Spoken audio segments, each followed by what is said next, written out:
Hi, everybody. Okay, so I really wanted to give you guys this quick tip because I've been thinking about it, right? And I've noticed a lot of interracial marriages, right, have this.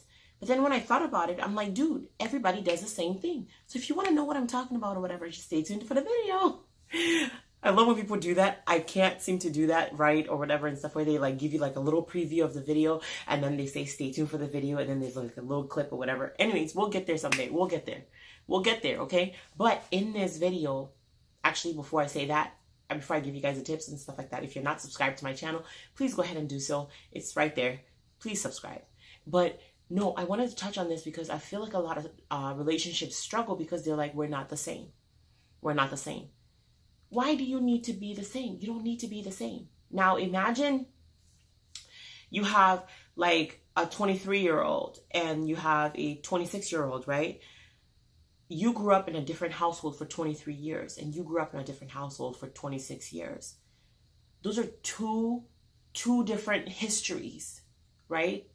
Now, you can't come into a relationship and you guys love each other, so you guys want to live together, whatever, you guys want to get married, whatever.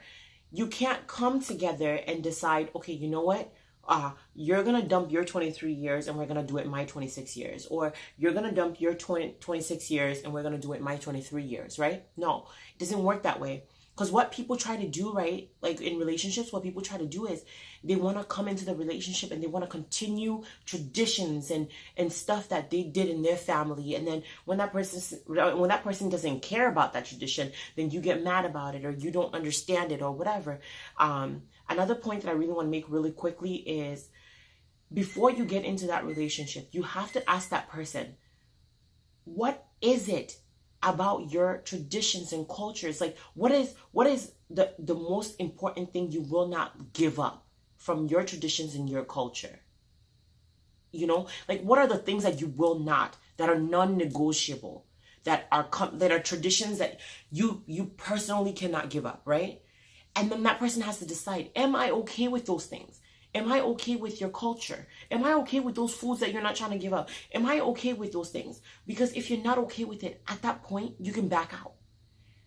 But you have to ask that question before getting into the relationship. That was one point. The main point is this. You cannot come into a relationship you want to bring your history and you want to bring your history. No, that's not what relationships are. Relationships are literally coming together and creating a new thing. You have to come together and try to create something new. It has to be brand new.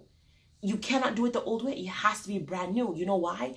Because it becomes fair. Because we don't have to do it from your side. We don't have to do it from that side. We're going to do it as we are going to create a new thing. We're going to create a new culture. We're going to create our own traditions for our kids. We're not going to try to, I'm going to continue what my parents used to do and I'm going to drag you into this or whatever and stuff like that. I don't really care about what you guys do on your side, but I'm going to do it what I want. No, that doesn't work. It doesn't work because eventually it gets tiring. Eventually it causes feuds. Eventually it's like culture shock. It's like, dude, you always want me to do what you want to do or whatever and stuff like that, but you never want to do what I want to do. One of the biggest well, it wasn't one of our biggest arguments. No, it really wasn't. But I remember like times when my husband would be like, well, my mom used to make it that way. That phrase is we about to fight phrase. I don't like that phrase. I had to let him know, I'm not your mom. I'm not your mom. I'm not going to make it the way your mama used to. Oh, no.